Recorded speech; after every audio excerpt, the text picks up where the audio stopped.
Justin has a great message. It's a powerful message. We're going to talk about the drug abuse and the fact that there is hope later on in life. And his message is something he's willing to tell. And we're pleased to have Justin with us tonight. So give Justin a nice warm welcome. Thank you.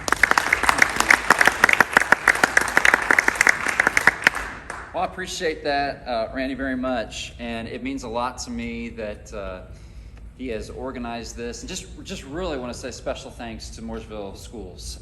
Before we go any further, man, this is a tough time to lead, and over the last couple of years, unprecedented, obviously. So just thank you three, and I know there's teachers and other staff members, Mooresville Schools. I stand in awe of the leadership here. So thank you, and thanks for the invitation.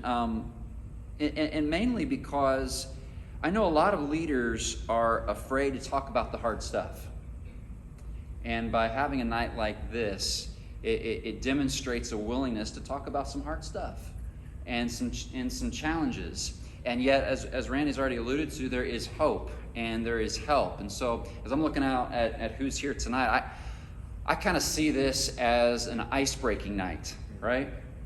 There's a conversation that we want to continue to have in this community, and we're going to start that conversation tonight and maybe break some ice and maybe just start the conversation and start thinking about what this means down the road and as this thing develops. But what I thought I would do is just tell a little bit about my story and then get into some of the hard parts, some of the bad news about what's happening with addiction in the state of Indiana, but also some of the good news and some of the really cool things that are happening in our neck of the woods as well. But let me just start with a question. It's really a question that I would assume many of you have asked before in your lives. And the question is this: have you ever been to that place in your life where maybe life didn't go as you hoped, or life didn't go as you planned, and maybe you look around at your life and you think, man, there's some broken pieces here? Have you ever been to that place at your life and you looked around at those broken pieces and you said, how did I get here? Like, how did this happen to me? How did I get here? For 10 years, I served up the road as an associate minister at Plainfield Christian Church. Served as a children's minister and then on the preaching team. And then in 2011, I was called to a church in Columbus, Indiana, First Christian Church in Columbus, Indiana, to be their senior minister. And we went down there, my wife and my 3 kids, we went down there, really started enjoying a great season of life. We love the city. If you've ever been to Columbus, it's a pretty cool city, lots of stuff to do. We loved our church family, really great church family, strong relationships. But then in 2014, I started to have some medical issues. I started to develop some headaches, and they were the kind of headaches that maybe would be described as migraines, pretty bad, where I was in bed or couldn't function. And so I went to the doctor, and one of the things he did was put me on some medications to help with the headaches. And one of those medications was hydrocodone or Vicodin. And as soon as I say those 2 words, some of you know exactly where this story is going. And so I started taking that medicine, and I'll be honest, I'd been prescribed hydrocodone before for minor procedures. And again, I'll be honest, I always kind of liked the way that those pills made me feel. But I was always able to stop taking them when I was supposed to stop taking them. But this time in 2014 was different. This time when I took those first 2 pills, I wanted the whole bottle. And basically that's what I did. Over the next few days, I went through those pills, that bottle that he gave me, and felt great. Had a great few days. Problem was I had another headache, and I didn't have any more pills. So what did I do? Called my doctor. I said, doctor, I'm out of pills. What can you do for me? And he called me in another prescription. I went and got those. Went through those pretty quickly. Called him again. Got another script. This went on, this pattern, for about 6 months. going through my own prescription pretty quickly. He would call me in a new one, up the dose along the way. 6 months later, and after having taken pain pills almost every day, along with another daily prescription for Xanax, highly addictive drug, I was hooked.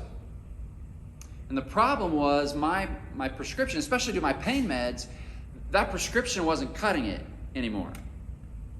At the same time, I had gotten to know another young man in Columbus who had a drug problem, and I was attempting to counsel him and give him some support. And in the midst of that conversation, trying to connect with him, I shared with him that I thought I'd become dependent on my prescription, on my pain pills. And what happened next led me to crossroads. He told me he knew some other people in town that had extra pain pills, and if I wanted to buy some, he would make sure to facilitate that. You know, in our journeys of life, we all probably have some moments that we wish we could go back and redo. And I got a lot of them. I'll share with you some of mine tonight. You probably do too. I wish I could go back and redo that moment. I wish I could go back to that moment and I would have been honest with my wife, and honest with my doctor, honest with the elders at my church, honest with myself, and said, you know what, I think I need some help. Like, I think I've become reliant on these things. I need some help. But that's not what I did. I had too much pride. I thought I was in control. And I thought I just kind of had to keep everything together, just kind of keep going on with life. And so while I wish I could tell you I did the right thing, I didn't do the right thing. Instead, I started buying pain pills off the street, quickly worked up what's called the Opioid Ladder. Hydrocodone, oxycodone, Oxycontin, morphine, Opana. If it was an opiate, I had to have it. In fact, chasing that drug, and a lot of addicts and alcoholics will tell you this, chasing that drug sort of became an addiction in and of itself. And here's the crazy thing. Like, I had a great church, a great job, a great family, wonderful wife, 3 amazing kids, a beautiful home, financial security, tons of friends and family. But all of that began to fade as I became completely preoccupied with that drug. My wife would tell you she knew something was wrong. She just didn't know exactly what. I mean, she'd also tell you she thought I was having an affair. That's what she thought was wrong. And in a sense, I was. I just wasn't cheating on her with another woman. I was cheating on her with a chemical. And I was trying my best to keep everything hidden, keep everything a secret, trying to be a husband and a dad and a pastor and just keep going. Because if you remember, and I know this sounds crazy, I didn't think I had a problem. After a year of this, things had gotten so bad. By the way, that's called denial. After a year of this, things had gotten so bad that I would do anything for more pills. Because, you know, addicts and alcoholics reach this point where they're not using just to get high anymore. They're just using to feel normal.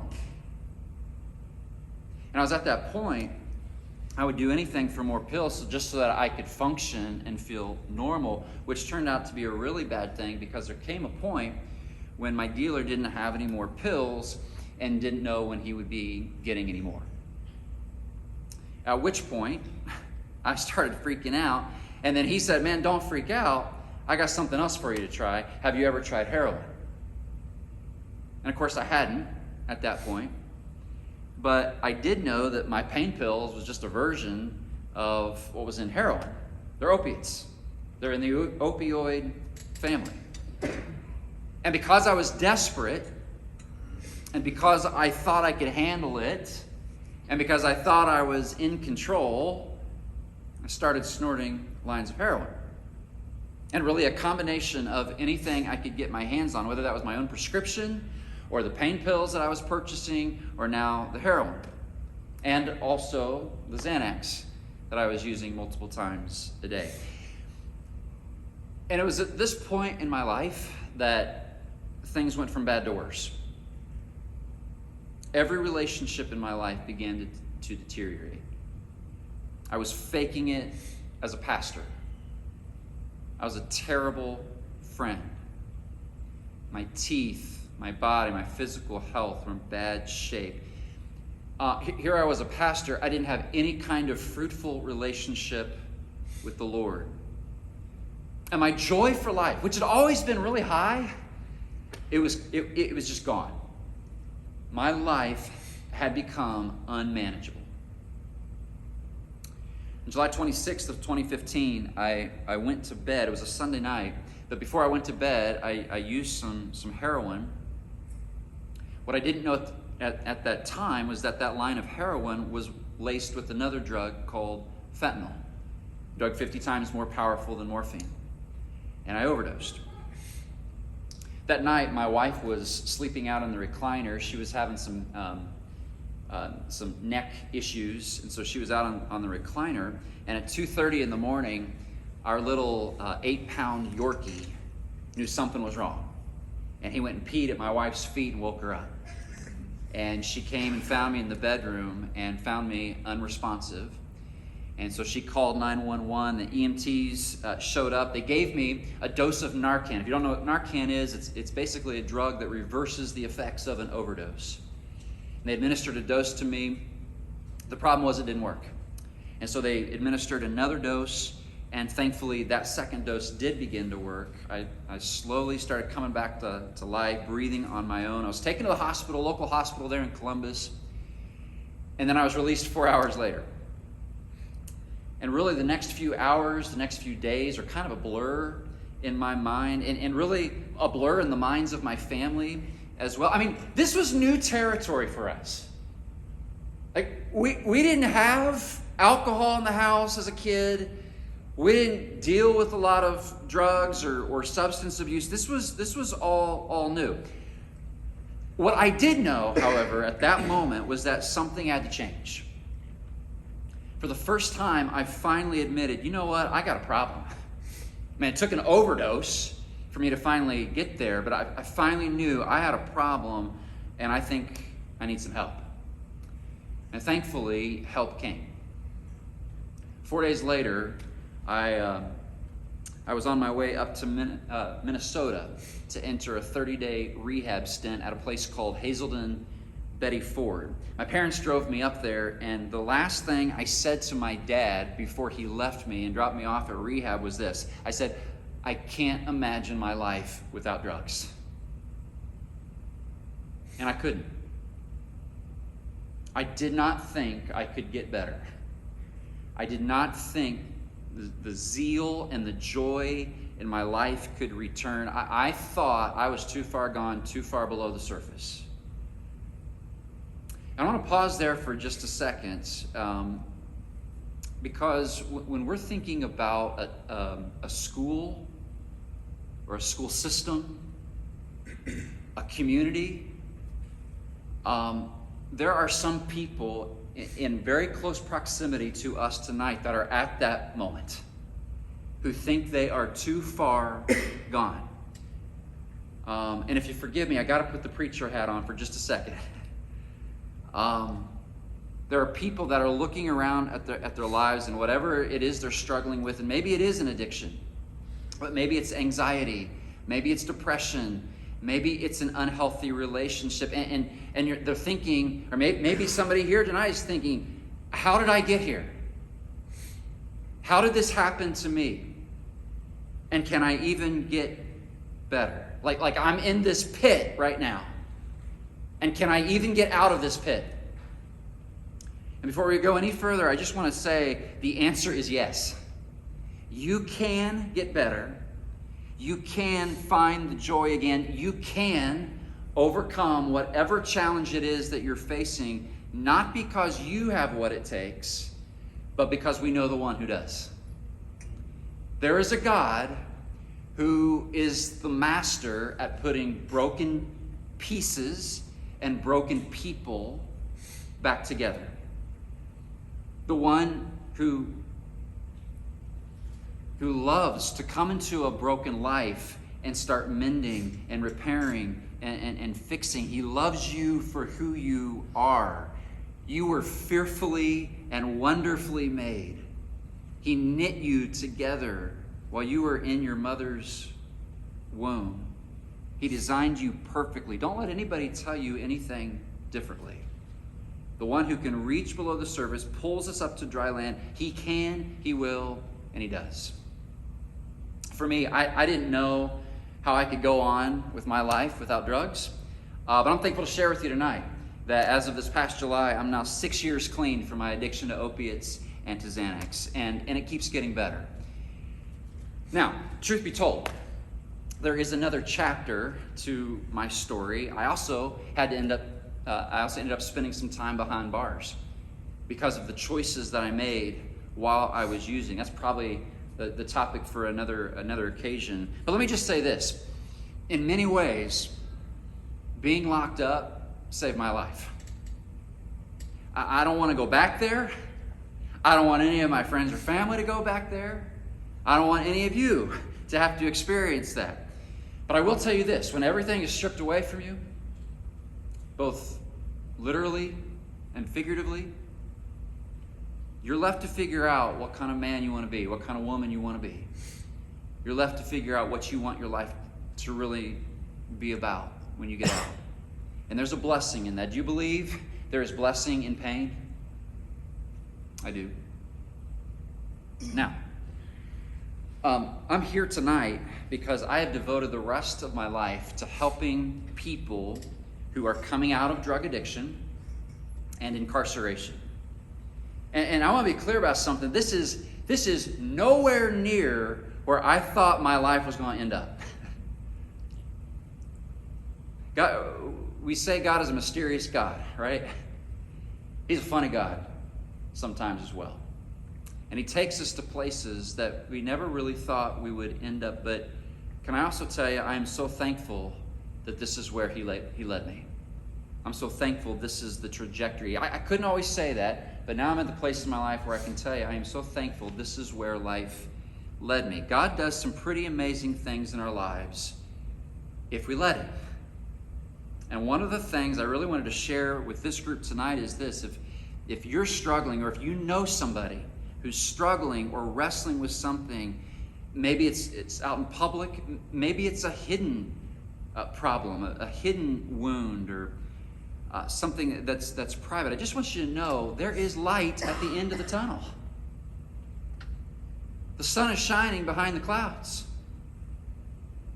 There are people in this school system, and there are people in the churches in this town. There are people in this community that love you and care about you and are willing to walk with you, whatever it is, whatever you're struggling with. Don't be afraid to ask. Now, I want to spend a few minutes just talking a little bit about addiction here locally. I don't have to tell you tonight that addiction is here, right? We know that addiction is present in about 2/3 of homes. That's a lot of homes.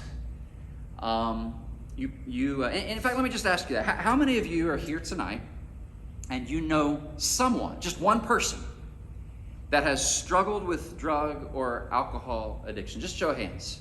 Yeah, just look around. We all do, right?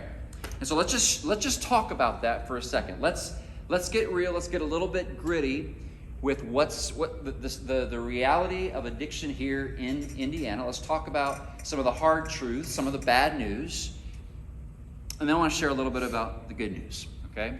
Here's some of the bad news. Nearly 1 in 12 Hoosiers.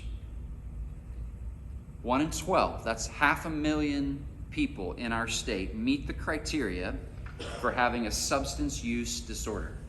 That's a lot of people.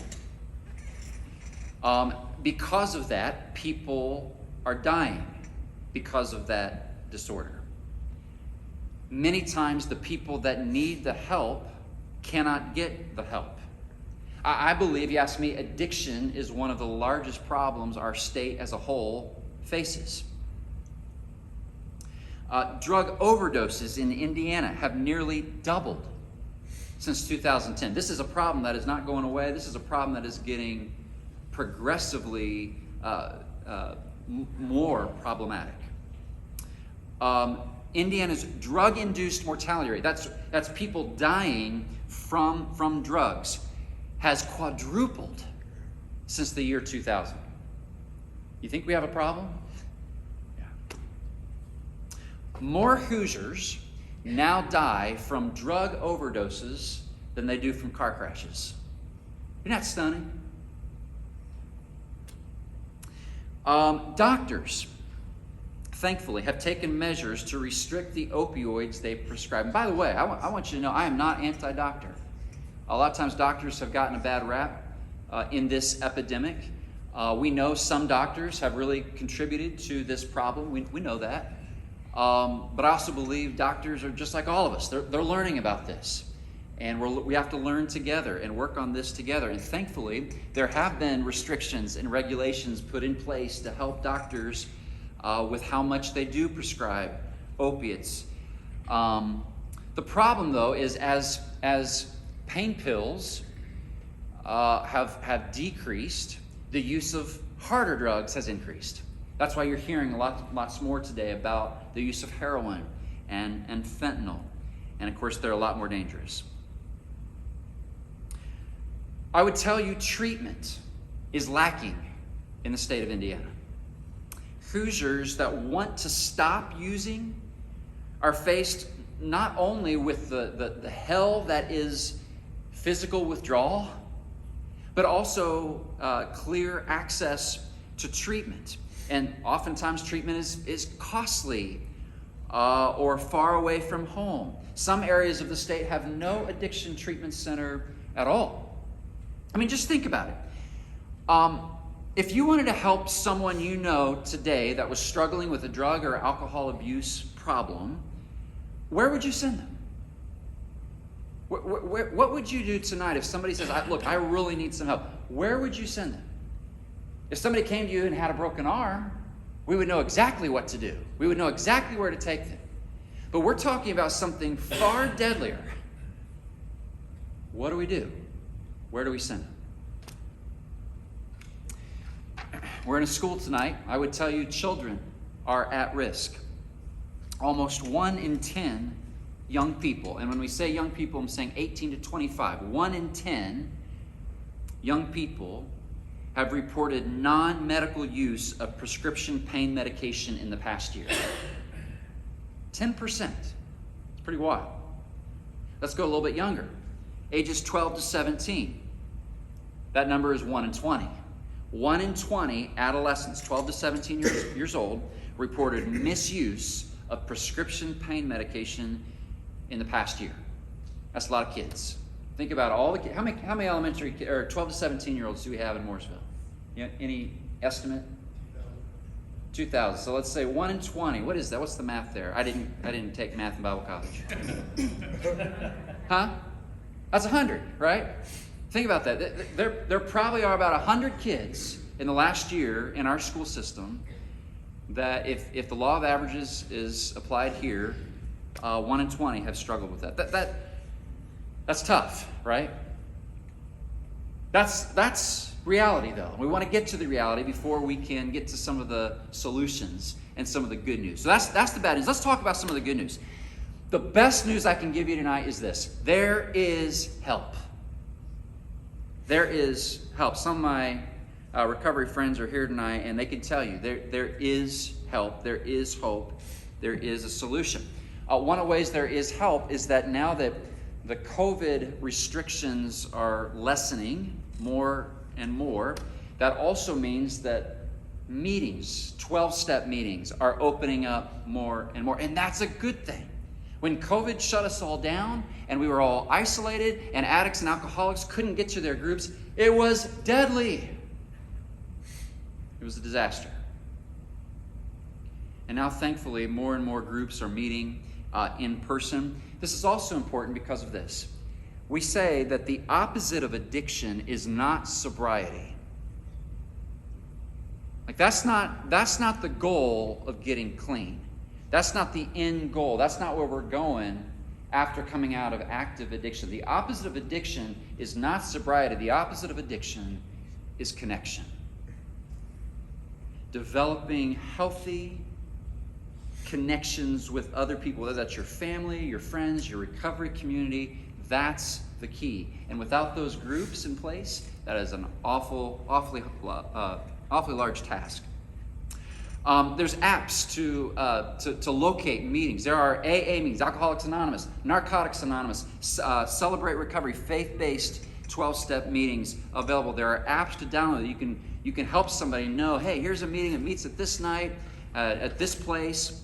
I have to share with you, I'm so thankful. I'm a part of Mount Gilead Church, and a couple of years ago, the leadership came and said, look, we want to do something to address this in Morgan County. This is a growing issue, not just in our church, but we know in the whole county. We want to do something about it. And so we started a faith-based 12-step group. We call it Connections. It meets every Monday night at 7 o'clock. We've got addicts there. We've got alcoholics there. We've got friends and family members of addicts and alcoholics. It's for anybody who has a hurt, a habit, or a hang-up. And it's a growing community. We started with a handful of people. 5 people showed up the very first meeting. 2 years later, we have about 50 people that show up every Monday night. If you know somebody that needs some sort of a community to connect to that will not judge, that will accept, and that will help them in their own recovery journey, please tell them about Connections Group at Mount Gilead every Monday night at 7 o'clock. We'd love to see them there. Treatment clinics. Even though there are some places in the state you can't find anything, more and more options are popping up. Have you seen all the ads on TV for treatment clinics or billboards on 465? I mean, you see this more and more. It's becoming more and more about something that we talk about. In Plainfield, just in the last few months, there's been a sober living home for men that has opened up. It's called Waymaker. I encourage you to check it out on Facebook. They got a website too, Waymaker. Faith-based sober living for men. It's been huge. It's designed to be a place for addicts and alcoholics to go to if they've burned a lot of bridges. And you know, a lot of us addicts and alcoholics, we burn a lot of bridges along the way.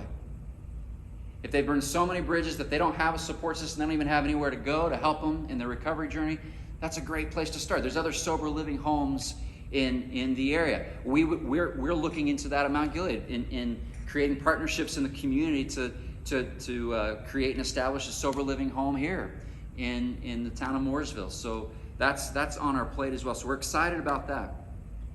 I would say this, the stigma is lifting. I don't know if we could have had this kind of an open conversation about addiction just several years ago. There's a stigma to words like addict and addiction that I believe is lifting. There's a willingness to connect and engage in a conversation with people about this. Do we have a long way to go? Yeah, we do. This is a big problem, and it reaches a lot of areas of our society and of our culture.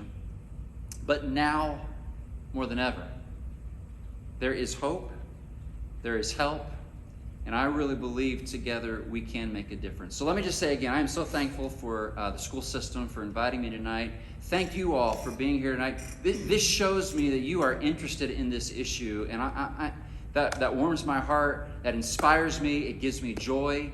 And I'm just thankful for you to be here. Thank you again, Randy, for the invitation. Thankful for the opportunity to be on this journey with you. And thanks for coming tonight. Anything else, Randy?